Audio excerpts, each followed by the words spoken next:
and gentlemen, today I would like to go through a poem written by Emily Dickinson. The title of the poem, I Died for Beauty. Emily Dickinson is an American poet. He is a remarkable American poet, and his period is Queen Victoria. We know Victorian period was very much developed in social, political, cultural, and economic condition. Queen Victoria at that time, her utmost trying English society developed highly, and their position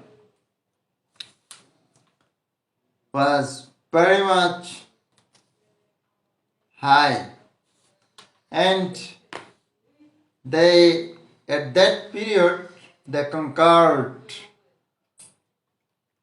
more than half part of the world as their colony. And there was a proverb at the time, the sun will never set in the empire of British. So their social condition, political condition, cultural condition, economic condition, and at the same time literature were very much developed. They conquered country after country, and they conquered more than half of the world as their colony. So at that period, English society is very much remarkable, and the poet Emily Dickinson is also very much remarkable. His poem, I would like to go through, I Died for Beauty. First, I would like to go through this poem, I died for beauty, but was scarce adjusted in the tomb when one who died for truth was slain in an adjoining room. He questioned softly why I failed.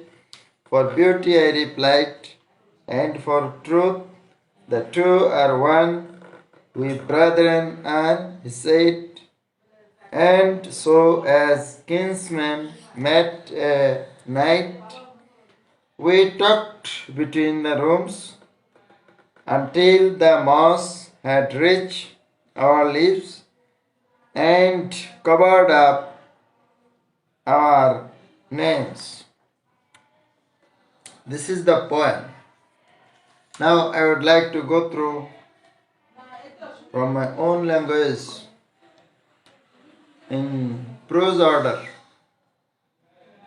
Before going through in prose order, I would like to discuss on poetry.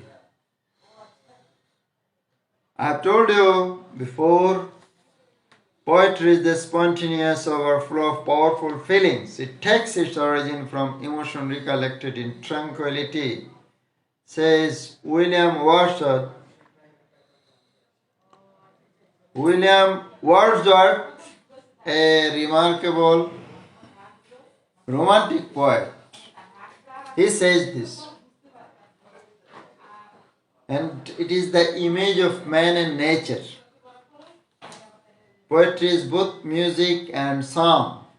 he also says.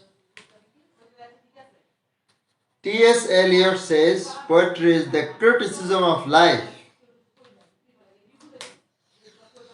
So, poetry is the major part of literature. It is the most ancient form. When men did not know how to write, they would recite poetry in all literature, in all languages. So, it is a very important part of literature. It is a major part of literature. Now, I would like to go through from my own language. I died for beauty, the title of the poem. The speaker died for beauty and was lying in his tomb. No sooner had he adjusted there, another person was buried in the next tomb. He died for truth. He softly asked the speaker why he failed. The speaker answered that he failed for beauty.